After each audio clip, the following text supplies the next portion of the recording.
আসসালামু আলাইকুম ম্যাডাম, আসবো? ওয়ালাইকুম আসসালাম। ঠিক আছে, আসেন। এই, কে আপনি? উঠেন। শুনেন, কারো অফিসে ঢুকে বসার আগে অনুমতি নিয়ে বসতে হয়, সেই জ্ঞানটুকু কি আপনার নেই? ইয়াল্লা ম্যাডাম, আমি মনের ভুলেই একটা ভুল করে আলাইছি ম্যাডাম। আমার অনেক বড় ভুল হয়ে গেছে ম্যাডাম, আপনি আমার মাফ করে দেন। এখন কি আমি বইতেরি, আমার বইতে দিবেন? আচ্ছা ঠিক আছে, বসেন আপনি। এখন বলেন তো, আপনি কে আর আমার কাছে কিসের জন্য আসছে? আরে বেগে কি?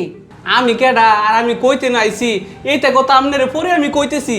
ওই যে আপনি কইছেন না ব্যাগের ভিতরে কি, ওই ব্যাগের ভিতরে আমার গরুর খাউন। তার মানে আপনি গরুর দালালি করেন নাকি? আরে ম্যাডাম, এইটা আপনি কি কইতেছুন? আমি গরুর দালাল লইতে যেতাম কে? আমার গরুর ফার্ম আছে, মেলা বড় ফার্ম আছে। তার মানে আপনি গরুর ফার্মের এনে চাকরি করেন? আরে না না, এইগুলো কি কইতেছুন আপনি? আমি মানুষের ফার্মে চাকরি করতে যাইতাম কে? আমার ইয়াল্লা বড় একটা ফার্ম আছে। খালি শুধু ফার্ম না ম্যাডাম, আমগর অনেক কিছুই আছে বুঝছুন। মাছের ফিশারি, গরুর ফার্ম, আমগর কত কিছু আছে ম্যাডাম। এই তো কথা বাদ দিনছে, আমি কত দূরে থেকে আইছি, আমার না গলাটা শুকিয়ে গেছে, শরীরটাও ভালো লাগতেছে না। আপনি আমার একটু ঠান্ডা ঠান্ডা খাওয়ানছে। আবার ঠান্ডা ঠান্ডা খাওয়াইতে হইব। আচ্ছা কি খাবেন আপনি, 7 আপ নাকি কোকা কোলা? ম্যাডাম, এই যে কোন আইসক্রিম আছে না, কোন আইসক্রিম, ওই যে মাথাটার ভিতরে যে বরফ দেওয়া থাকে, এই আইসক্রিমটা আমার খুব প্রিয়। আপনি এই আইসক্রিম আনেন। এই আইসক্রিম আমি কোন জায়গা থেকে পাই আমি? হ্যাঁ আল্লাহ ম্যাডাম, এইটা কথা কি কইতেছুন? আপনার দিয়ে বুদ্ধি টুদ্ধি কম নাকি? আপনি ধরে এই অফিসের পাশেই একটা বাজার আছে না, বড় একটা বাজার, 40 টাকান্দা বাজার, ওই বাজারও আপনার ফিউনরে ফাটাই দিয়া এই কোন আইসক্রিম আনান। কবি সাহেব, জি ম্যাডাম। আমাদের আশেপাশে কোনো দোকান খোলা আছে? ম্যাডাম, মাত্র বাজে 10টা। আমাদের এলাকায় তো 11টার আগে কেউ দোকান খোলে না। এখন আমি দোকান খোলা কই পামু? এই বেটা, তুমি আমারে ভুল বুঝাইতেছো না। আমি মাত্র দেখে এলাম দোকান মারা না খোলা, আর তুমি কো মারা আছে না, কামে ফাঁকি দিবা। যাও যাও, আমার লিগে কোন আইসক্রিম লইও বুঝছো। আর যদি না দিতে চায় তাইলে আমার নাম কইও বুঝছো, তাইলে দেখবা দিয়ে দিছে। ঠিক আছে। কাজে ফাঁকি দিবার চায়। আচ্ছা, আমি একটা জিনিস বুঝলাম না, আপনি এই জায়গায় কেন আসছেন আর কিসের জন্য আসছেন এটা আমাকে একটু বলেন তো। হায় আল্লাহ, ম্যাডাম দেখি কোনো কিছুই জানে না। আচ্ছা ম্যাডাম, আপনার বাপে কই নাই আপনার যে একটা ছেলে হবো আপনার অফিসে আজকে আপনার দেখবার লিগা আপনার বিয়া ঠিক করছে, আপনি দেখি কিছুই জানুন না। হ্যাঁ, আমার বাবা বলছিল আজকে একটা ছেলে আসবে আমার সঙ্গে মিট করবে, কিন্তু আপনি চিনেন কিভাবে? এল্লা ম্যাডাম, কি কইনি গুলাম নে, আমি তো ওই সেরা। এই, এটা আপনি কি বলতেছেন? আপনি সেই ছেলে মানে?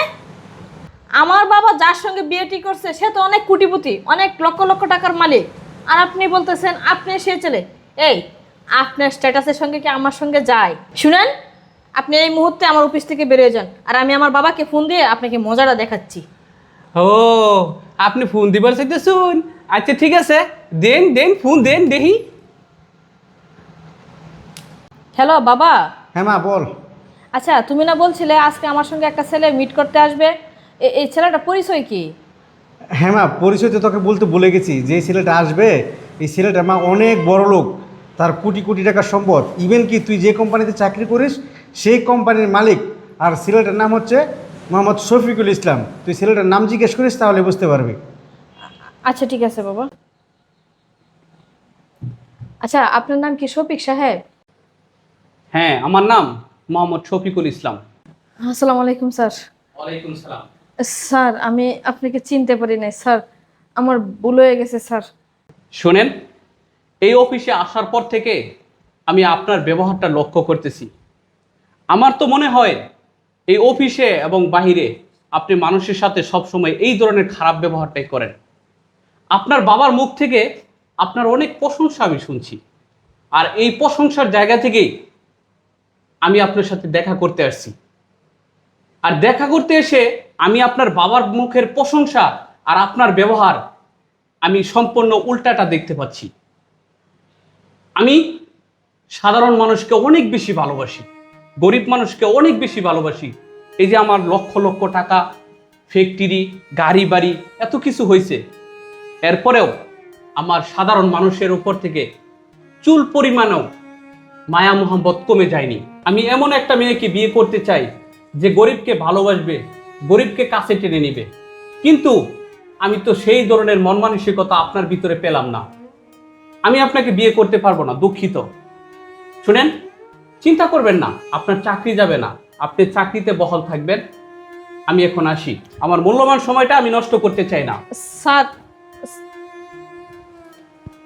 এটা আমি কি করলাম? সব শেষ হয়ে গেল, আমি বাবার কাছে কি জবাব দিব এখন?